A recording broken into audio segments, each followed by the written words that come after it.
வாழ்ந்து பார்க்கலாம் வாங்க அப்படின்னு சொல்லி சொன்னால் இதில் எல்லாருமே வாழ்ந்துக்கிட்டு தான் இருக்கிறோமாங்கிறது ஒரு கேள்வி. ஏன்னா ரெண்டு வகையாக சொல்கிறாங்க, வாழ்வதுங்கிறது வேறு, இருக்கிறதுங்கிறது வேறு. ஆனால் நம்மகிட்ட ரொம்ப பேர் எப்படி இருக்கீங்கன்னு கேட்டு பாருங்கள், ஏதோ இருக்கேன் அப்படிமா. யாருக்குமே திருப்தி இருக்காது, ஏதோ இருக்கேன். இன்னும் சில பேர் சொல்லுவாங்க, உங்கள் புண்ணியத்தில் இருக்கேம்மா. நம்மக்கிட்டே புண்ணியம் ஸ்டாக்கில் இல்லை, இதில் உங்கள் புண்ணியத்தில் இருக்கிறேன் அப்படின்னு சொல்லி சொல்லுவாங்க. ஓசிலே வாழ்கிறவன்னு அர்த்தம். ஏன்னா நம்மகிட்ட இருக்கிற புண்ணியத்தில் அவர் இருக்கிறாராம் அப்படின்னு. இப்படி எல்லாருமே என்ன செய்கிறாங்கன்னு கேட்டிங்கன்னா, ஏதோ தான் ரொம்ப கஷ்டப்படுறது மாதிரியும் இதை இருக்கேன் அப்படின்னு சொல்லி சொல்கிறாங்க. இருக்கக்கூடாது, வாழணும். ஒவ்வொரு நிமிடத்தையும் நாம் வாழ்ந்து கொண்டு கழிக்க வேண்டும். இந்த ஒரு நிமிஷம் போச்சுன்னா அதில் ஒரு பயன் இருக்கணும். நாளைக்கு என்ன பண்ண போகிறோமோங்கிற கவலையும், நேற்று நடந்ததை நினச்சி ஒரு வருத்தமும், இதெல்லாம் நமக்கு விட்டுட்டு இந்த நிமிஷத்தில் வாழ கற்றுக்கொண்டோமானால் அதுதான் நல்லது. ஓஷோ சொல்லுவார், குளிச்ச ஆற்றுலேருந்து வெளியே வரமாட்டான்னார். குளிக்கிறதுக்கு இறங்கின ஆறு வேற, திரும்பி வரும்போது நீ வர்ற தண்ணி வேறு.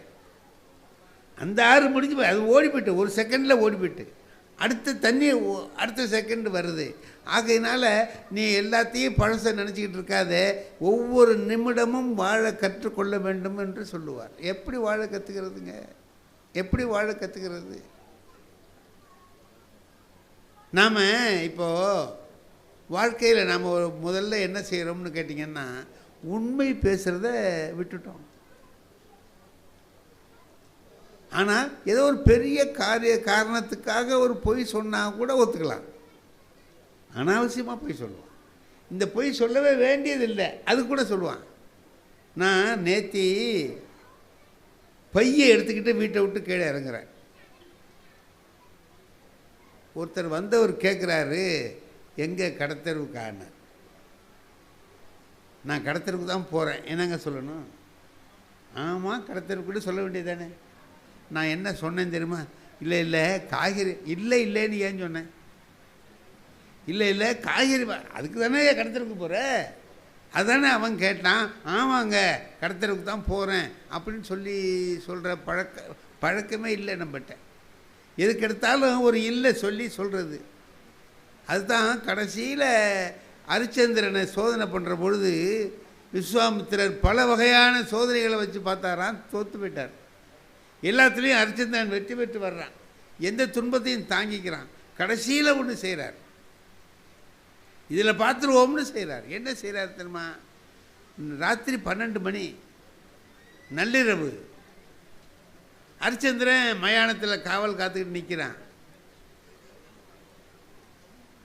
அவர் வர்றார். இப்போ அவன் போய் அசந்து போய் மேலே பரணி கட்டியிருக்கான். மரத்து மேலே ஒரு பரண் கட்டி அதில் தான் ஓய்வு. இப்போ இந்த மாதிரி கொஞ்சம் லேசாக தூத்தல் போட்டுக்கிட்டு இருக்கு. சிலுன்னு காற்றடிக்குது. ராத்திரி 12 மணிக்கு மேலே ஆயிட்டு. இப்போ எல்லாருக்கும் என்ன வரும்? அந்த நேரத்தில் தூக்கம் வரும். அவர் போய் மேலே உட்கார்ந்தார்.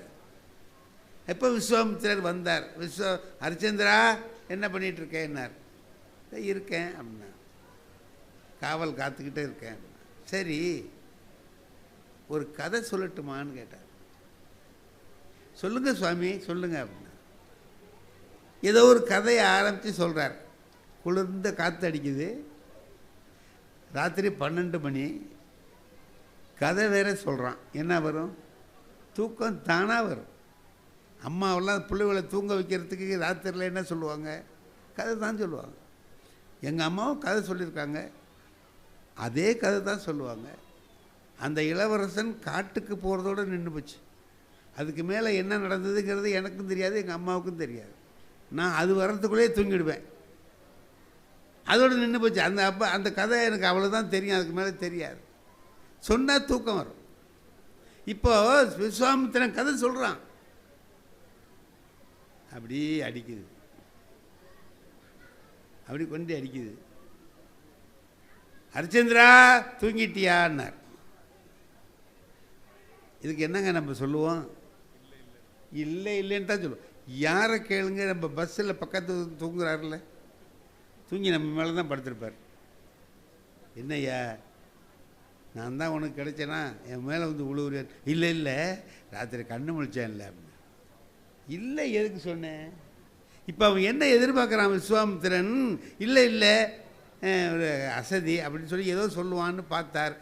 ஆமாம் முனிவரே தூங்கி விட்டேன்னா, ஆமாம் முனிவரே தூங்கி விட்டேன்னு தான் ஹரிச்சந்திரன் சொன்னானே தவிர அப்போ கூட இல்லைன்னு சொன்னான், தூங்கலைன்னு சொல்லலை. விஸ்வாமித்திரன் சொன்னான், உன்னை பொய் சொல்ல வைக்க என்னால் முடியாதப்பா, இன்றோடு நான் தோற்றேன்னு சொல்லிட்டு போகிறேன். நமக்கு அந்த பழக்கம், பொய் சொல்கிற பழக்கம் இல்லை, பொய் சொல்லாமல் பேசுகிற பழக்கம், உண்மையே பேசுகிற பழக்கம் இல்லை. மகாத்மா காந்தி என்ன பண்ணுறாரு? ஹரிச்சந்திர நாடகம் பார்த்து கற்றுக்கிட்டாருங்கிறான். எனக்கு அந்த அவசியம்லாம் இல்லைங்க. ஒரு பார்பர் ஷாப்லேயே நான் கற்றுக்கிட்டேன், பொய் மட்டும் இன்னமும் சொல்லப்படாது. ஆமாங்க, பார்பர் ஷாப்புக்கு போய் முடி வெட்டிக்கிறதுங்கிறது எனக்கு ஒரு கஷ்டமான வேலை. போனேன்னா வேறு யாருக்காவது வேலை பார்த்துக்கிட்டு இருப்பாங்க, என்னை பார்க்குறதுக்கு இன்னும் ஒரு அரை மணி நேரம் 1 மணி நேரம் ஆகும், காத்துக்கிட்டு இருக்கணும். அங்கே இருக்கிற பேப்பரை, படித்த பேப்பரையே மறுபடியும் படிக்கணும், பக்கத்தில் உட்காந்துருக்கவர் சொல்கிற கதையை கேட்கணும். இதெல்லாம் நமக்கு கொஞ்சம் கஷ்டமான வேலை. சரின்னு முடி வெட்டிக்கலாம்னு உட்காந்தா அவர் நமக்கு சில அட்வைஸ் எல்லாம் பண்ணுவார். பாடம் பள்ளிக்கூடத்தில் எப்படி நடத்தணுங்கிறத அவர் சொல்லுவார். இப்போ நான் என்ன பண்ணுவேன்? அவர் கையில் கத்தி இந்த வச்சுக்கிட்டு கேட்குறார், நான் சொல்கிறது சரிதானேம்பார். நீங்கள் சொல்கிறது தான் கரெக்டு, இது வரைக்கும் நான் செஞ்சது தப்பு அப்படின்னு சொல்லி சொன்னால் ஒழிய கத்தி அந்தாண்ட நவராது. அதுக்காக நம்ம சொல்கிறோம். இதெல்லாம் கேட்குறது எனக்கு கஷ்டமாக இருக்கும். ஆனால் வேறு வழி இல்லை, போக வேண்டியதாக இருக்கேன்னு நினச்சிக்கிட்டு என் நண்பர்கிட்ட சொன்னேன், இதுக்கு ஏன் நீ போய் மாதம் மாதம் போய் கஷ்டப்படுற, சுலபமான வழியெல்லாம் வந்துவிட்டுதேன்னார்.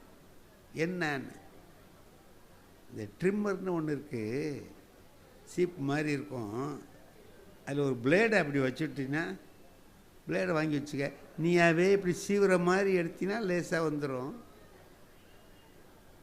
இப்படி ஒரு 5-6 மாதம் எடுத்ததுக்கு பிறகு கொஞ்சம் போய் ஒரு நாளைக்கு அவர்கிட்ட ட்ரிம் பண்ணிட்டு வந்தீங்கன்னா போதும், அது ஈஸியாக இருக்குமே உனக்குன்னார். அப்புறம் ரொம்ப சௌகரியமாக இருக்கு, அது விலையும் அதிகம் இல்லை, 5 ரூபாய் 6 ரூபாய் தான் சொன்னார். தேவலாமே இன்னும் ஒன்று வாங்கிட்டு வந்தேன். நம்மளுக்கு பழக்கம் இல்லை இல்லையா, அப்படி எடுத்த உடனே பத்தையாக வந்துட்டு இப்படி வந்துடுச்சு. ஒரு புத்திசாலியாக இருக்கிறவன் என்ன செய்வான்னா, இது நமக்கு சரியாக வரலன்னு விட்டுருவான்.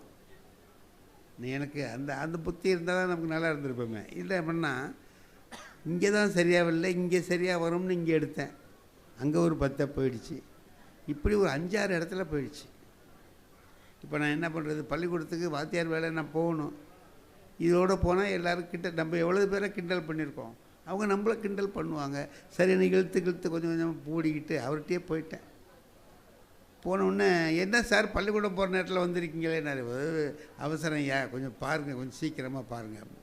பார்த்தார், பார்த்து சீப்பு வச்சு அப்படி தூக்குனார். இதை பார்த்தார், என்ன சார் தலை இப்படி இருக்குன்னார். நான் என்னங்க சொல்லணும்? இந்த மாதிரி நான் தப்பு பண்ணிட்டேன், அதனால தான் இப்படி வந்திருக்கேன்னு சொல்லணுமா இல்லையா? அதுக்கு வெக்கம். அன்றைக்கி அப்பாவை பார்க்குறதுக்கு நாகூருக்கு போயிருந்தேன்.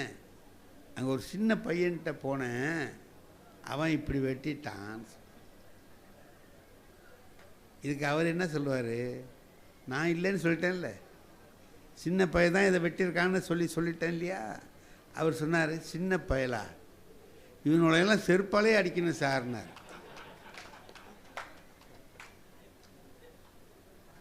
யார? என்னதான் என்கிட்டே சொல்கிறாரு. என்னால் ஒன்றும் செய்ய முடியல, இந்த மாதிரி பயிர்களெல்லாம் செருப்பாலே அடிக்கணும் சார்னார். இந்த பாரு, அவன் ஏதோ சின்ன பையன் தெரியாமல் செஞ்சுட்டான், அவனை ரொம்ப திட்டாதையான்னு. என்ன தான் திட்டான்னு சொல்ல முடியல, அவனை ரொம்ப திட்டாதையான்னு. திட்டாமல் இருக்கிறதா? அவனை இந்த பக்கம் இங்கே அவன் தான் இங்கேயும் எடுத்துட்டான். ஒரு தடவை எடுத்தவுடனே அவனுக்கு அறிவு இருக்காது இல்லையே. அப்படின்ட்டான். இவனோடலாம் மரத்தில் கட்டி வச்சு சார்னார். விட்டுடுயா, அவன் ஏதோ தெரியாமல் செஞ்சுட்டான் விடியா அப்படின்னா விட மாட்டேங்கிறான். கடைசியாக நான் என்ன பண்ணேன், இனியும் விட்டா ரொம்ப திட்டுவார், நம்மளால் தாங்க முடியாது அப்படின்னுட்டு, இல்லையா நான் தான் அந்தமாரி செஞ்சுட்டேன், சும்மா நான் வெக்கப்பட்டுட்டேன். நீங்களாம் சார் வெட்டினீங்க, முதல் தடவையிலேயே உங்களுக்கு வேலை நல்லா வருது சார்னா. நான் ரிட்டையர் ஆக போகிற சமயம் அது. அப்படின்னா என்ன அர்த்தம், இதை விட்டால் அடுத்த வேலை அதை பார்க்கலாம் நீங்கிறது மாதிரி, நல்ல முதல் தடவையிலேயே உங்களுக்கு வேலை நல்லா வருது சார். அப்போ நான் நினச்சேன், இது எதனால் நமக்கு இந்த அவமானம் வந்தது?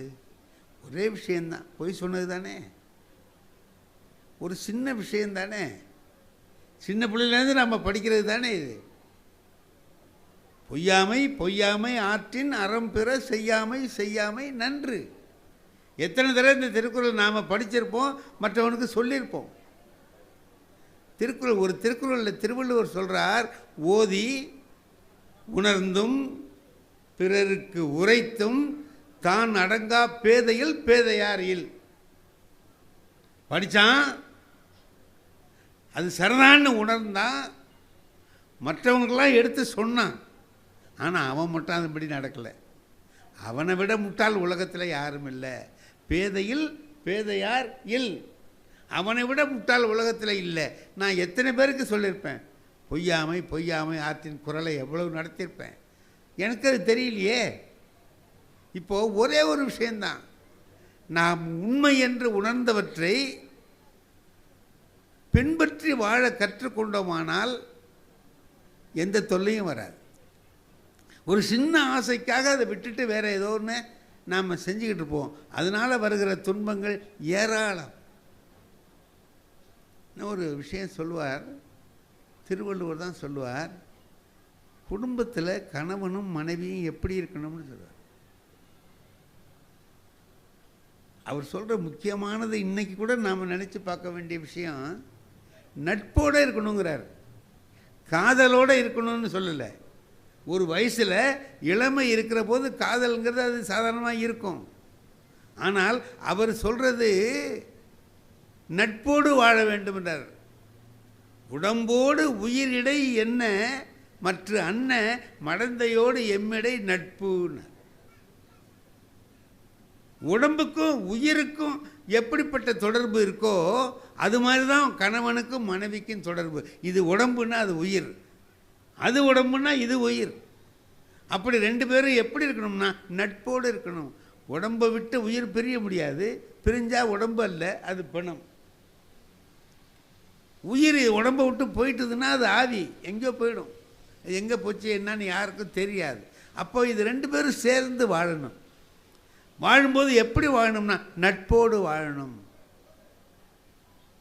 இது சின்ன விஷயந்தானுங்களே, இது தெரிஞ்சுக்கிறதுக்கு நமக்கு என்ன பெரிய கஷ்டமா? ஏன் நம்ம வீட்டில் அனாவசியமாக சண்டை போடுறோமே? ஏங்க தேவையில்லாமல் சண்டை போடுறோமே? அறிஞர் அண்ணா அவர்கள் ஒரு திருமணத்தில் பேசுகிற போது சொன்னார், ரொம்ப நல்லா நான் கேட்டேன் அதை. அவர் பேசுகிற போது சொன்னார், எப்படி இருக்கணுங்கிறதுக்கு ஒரு விஷயம் சொன்னார். ஒரு கணவன் சொல்கிறான், நாளைக்கு லீவு தானே, வாரியா நம்ம ரெண்டு பேரும் எங்கேயாவது வெளியில் போய் சுற்றிட்டு வருவோம் அப்படின்னு. போவோங்க, நம்மளும் வெளியிலலாம் போய் நாளாச்சு, போவோம். கல்லணைக்கு போகுமா? போகுமே. ஏதாவது செஞ்சு எடுத்துகிட்டு வா. என்னங்க செய்ய, என்ன செய்யணுமோ செய்ய. புளிசோறு செய்யட்டுமா? செய்ய, உனக்கு தான் நல்லா செய்ய தெரியுமா, செய்ய. புளிசோறு செஞ்சுக்கிட்டாங்க, போகிறாங்க, கல்லணைக்கு போகிறாங்க, எல்லாம் சுற்றி பார்க்குறாங்க. மத்தியானம் நேரம் ஆகிட்டுது, வா சாப்பிட்லாம். ரெண்டு பேரும் சாப்பிட்றாங்க. அப்போ அந்த மனைவி என்ன பண்ணுறா, ஒரு பிளேட் வச்சுருக்கா, அதில் எடுத்து கொஞ்சம் புளிசோரை வச்சு சாப்பிடுங்கிறான். அவன் சொல்கிறான், இதை திங்க தானே இங்கே வந்தோம், நேற்றுக்கே சொன்னால் புளிசோறு செய்யலான்னு செய்யின்னா, இப்போ இங்கே வந்து சொல்கிறான் இதை திங்கவா இங்கே வந்தோம். ஏங்க நீங்கள் தானே செய்ய சொன்னேன், அதுதானங்க செஞ்சுட்டு அது செஞ்சுருக்கிற. சரி, இந்த பிளேட்டில் வச்சு கொடுக்குறது தான் வீட்லேயே திங்கிறமே, அப்புறம் நீ ஊட்டி விடு, நீ ஊட்டி விடு. அதை எடுத்து அவள் என்ன பண்ணுறா, வாயில் அப்படி ஊட்டி விட்றா. சாப்பிட்டுட்டு சொல்கிறான், நீ புளி சோறு கொண்டு வரேன்னு சொன்ன. ஆமாம், அப்புறம் ஏன் புளி சோறு கொண்டு? ஏங்க புளி சோறு தானே கொண்டு வந்துருக்கிறேன். புளி சோறு கொண்டு வரேன்னு சொன்னேன், புளி சோறு செய்ய போகிறேன்னு சொன்னேன், எல்லாம் சொல்லிவிட்டு சக்கரை பொங்கலை கொண்டு வந்திருக்கியே என்ன? என்னங்க சக்கரை பொங்கல்? நான் புளி சோறு தாங்க கொண்டு வந்தேன். இந்த பாரு இங்கே வா அப்படின்னு இவன் கொஞ்சம் எடுத்து அவளுக்கு ஊட்டி விட்றான். இவன் கொஞ்சம் ஊட்டி விட்றதுக்காக தான் இந்த நாடகத்தையே அவன் நடத்துகிறான். இவன் எடுத்து அவளுக்கு ஊட்டி விட்றான். புளி சோறு தானுங்களே அப்படின்னா, அப்படியா, உன் கை பட்ட உடனே சக்கரை பொங்கலாக போயிட்டுது. இப்படி குடும்பம் நடக்கணும் பார், இப்படி குடும்பம் நடக்கணும். ஒவ்வொன்றிலையும் ஒருத்தர் பாராட்டி வாழுகிற அந்த வாழ்க்கை இருக்குது பாருங்கள், அதை வாழ்ந்தோம்னா அந்த குடும்பம் எப்படி இருக்கும்னா சொர்க்கம் மாதிரி. சொர்க்கம்னு தனியாக ஒன்றும் இல்லை, நம்ம வீடு தான் சொர்க்கம். அது சொர்க்கமாக வச்சுக்கிறது நம்ம கையில் தானே இருக்குது. அப்படி சொல்லுவார். இப்போ நம்ம இப்படி வாழ்வது ஒன்றும் கஷ்டம் இல்லைங்களே, எளிது தானே. யாராவது ஒருத்தர்கிட்ட கோவப்படணும்னா அது பொண்டாட்டிக்கிட்ட கோவப்படலாம்னு நம்ம நினச்சிட்றோம். ஏன்னா திருப்பி அடிக்க மாட்டாங்க பாருங்கள். அது அந்த நம்பிக்கையில் அடிக்கிற காலம் வந்தாலும் வந்துடும். அந்த காலத்துலலாம் வேறு மாதிரி இருந்தது, இப்போ வேறு மாதிரி இருக்குது. ஒரு கல்யாணங்க இப்போ சமீபத்தில், அந்த கல்யாணத்தில் நான் வாழ்த்து சொல்லணும், காலையில் போக முடியல. சரி போவோம், சாயந்தரமாக போய் பார்த்து பொண்ணு மாப்பிள்ளைகளை பார்த்து வாழ்த்திட்டு வருவோம்னு நினச்சேன். சரின்னு போய் சாயந்தரம் போனேன். அங்கே போய் பார்த்தா பொண்ணையும் காணும் மாப்பிள்ளையும் காணும். பொண்ணோட அப்பா இருந்தார், இங்கே வாங்கய்யா, எங்கே பொண்ணு மாப்பிள்ளை கோயிலுக்கு போயிருக்காங்களான்னு. போவாங்கல்ல, அன்றைக்கி சாயந்தரம் போயிருக்காங்களான்னு கேட்டேன். இல்லை தம்பி, சினிமாவுக்கு போயிருக்காங்கன்னு. என்னது சினிமாவுக்கா? காலையில் தான் கல்யாணம் ஆகிருக்கு, சாயந்தரமேவா சினிமாவுக்கு போயிட்டாங்க என்ன? அதுக்கு அந்த அப்பா என்ன சொன்னார் தெரியுமா? இல்லை தம்பி, காலையிலே தான் போகிறேன்னு சொன்னாங்க, நான் தான் ஒரு மத்தியானத்துக்கு மேலே போகலாம்னு சொன்னேன், போயிட்டாங்க. ஐயா பேசிகிட்டு இருக்கும்போது கொண்டாந்து வச்சா இதை பார்த்து பேச்சு வருமா முதல்ல? இப்போ அவங்க திங்கிறாங்கன்னு வச்சுங்க, திங்கிறத பார்த்தா பேச்சு வருமா?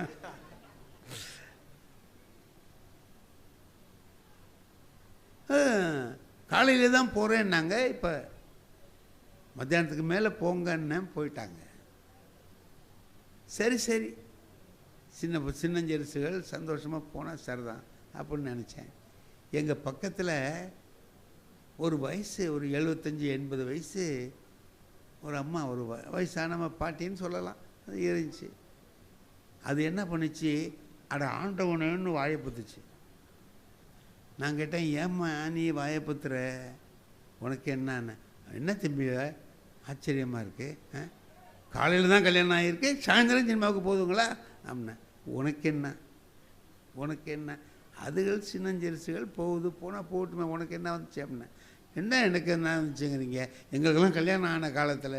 அதுக்கு எப்போ ஆகிருக்கும், ஒரு 70 வருஷத்துக்கு முந்தி ஆகிருக்கும். அதை சொல்லுது அது. எங்களுக்கெல்லாம் கல்யாணம் ஆன காலத்தில் எங்கள் வீட்டுக்காரவங்க மூஞ்சை பார்த்து பேசுகிறதுக்கு 3 வருஷம் ஆகிட்டு. அதுக்கடையில் 2வது பையன் பிறந்துட்டான்னு நான் பார்த்தேன். மூஞ்சி பார்க்காமலே 2 பையன் பிறந்திருக்கான்னா இது பார்த்துருந்தா என்ன ஆகிருக்கோம்னு பக்கத்தில் ஒருத்தர் நின்றுக்கிட்டு இருந்தவர் சொன்னார், ஒன்றும் ஆகிருக்காதுன்னார். ஏன்னா முக அமைப்பு அப்படி.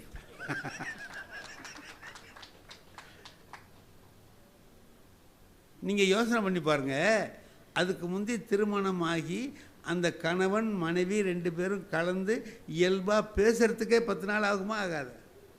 நம்ம காலத்தில் இருந்தது அப்படி, நம்ம காலத்தில் அப்படி இருந்தது. அப்படிலாம் போய் இப்போ சாயந்தரமே 2 பேரும் சினிமாவுக்கு போகிறாங்கன்னா மாறுதல் தானே. இது நல்ல மாறுதல்ங்கிறீங்களா கெட்ட மாறுதல்ங்கிறீங்களா? நல்லது தான், மகிழ்ச்சியாக அவங்க 2 பேரும் போகிறதுங்கிறது நல்லது தான். அந்த மாற்றத்தை ஒத்துக்கணும். திருமணங்களில் இப்போ பார்த்திங்கன்னா அந்த காலத்தில் ஒரு பொண்ணு உட்காந்து கல்யாண மேடையில் உட்காந்துருக்கும்போது பார்த்திங்கன்னா தலை குனிஞ்சு உட்காந்து, நம்ம நிறைய பேர் பார்த்துருக்குறோம், தலையை குனிஞ்சு இப்படி வெக்கப்பட்டுக்கிட்டு இப்படி தான் இருக்கும். அந்த பக்கத்தில் இருக்கிற கணவனை கூட அது பார்க்காது, அப்படியே இருக்கும். அவரும் பார்க்கலான்னு பார்ப்பார், முகம் தெரியாது, தலை தான் தெரியும். ஃபோட்டோ எடுக்கிறவர் இந்த மாதிரி எடுப்பார்.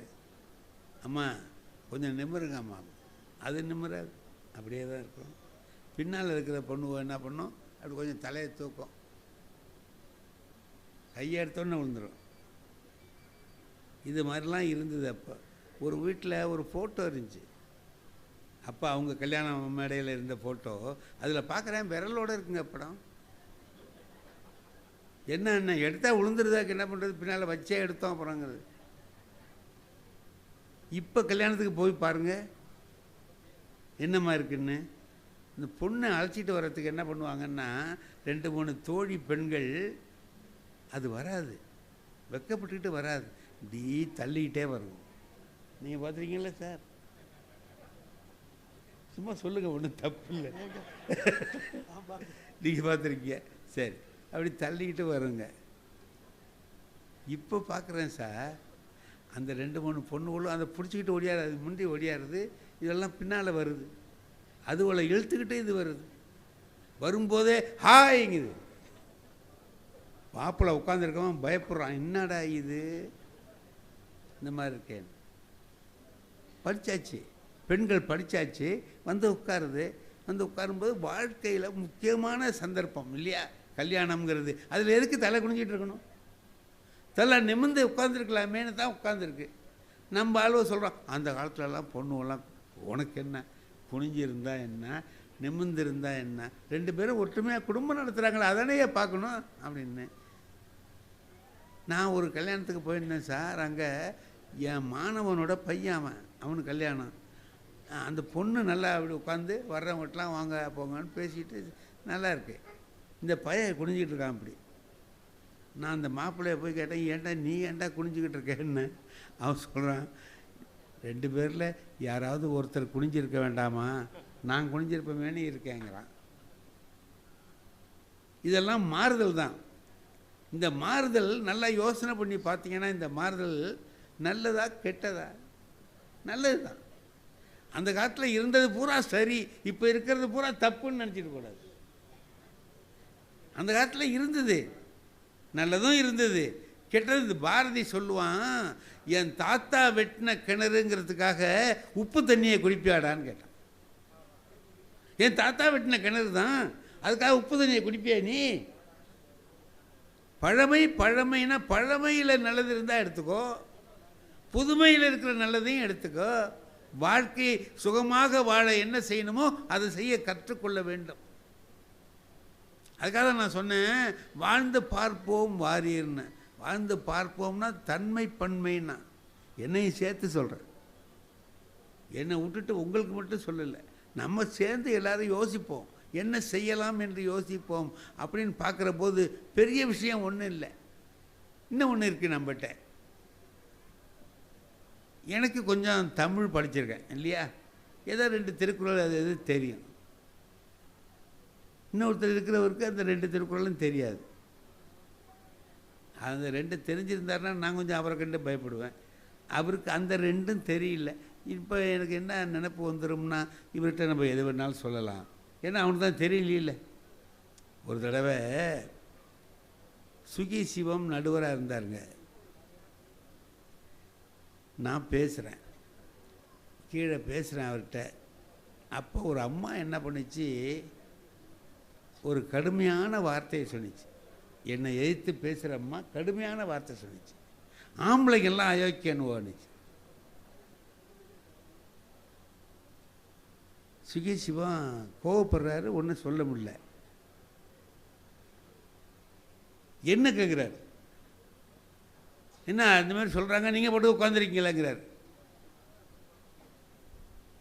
அப்புறம் அவர் கேட்டார், ஏம்மா நானும் ஆம்பளை தான்மான்னார். உங்களையும் சேர்த்தான் சொல்கிறேங்குது, உங்களையும் சேர்த்தான் சொல்கிறேன்.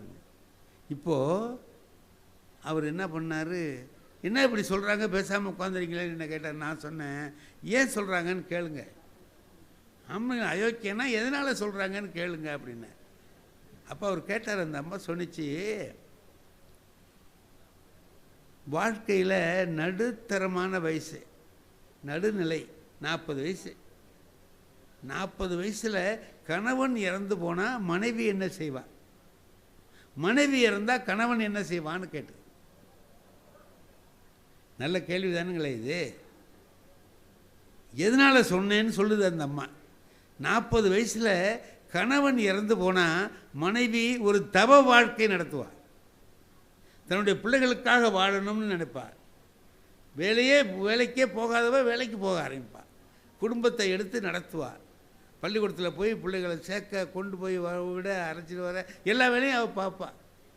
இது வரைக்கும் அவன் வெளியில் போகாதவ இன்றைக்கி போய் இருந்து எல்லாத்தையும் செய்ய கற்றுக்குவா, செய்வா, தவ வாழ்க்கை வாழ்வா. ஆனால் மனைவி இறந்துட்டா கணவன் என்ன பண்ணுவான்? உடனே வேறு கல்யாணம் பண்ணுவான். இதானே செய்வான். இப்போ சொல்லுங்கள் நீங்கள் யாருன்னு கேட்டு. இந்த அம்மா சொல்கிறது சரியாக இருக்குது. ஆனால் அது சரின்னு சொல்கிறதுக்காக நான் இருக்கேன்? எதிர்த்து பேசுகிறது தானே நான் இருக்கேன்.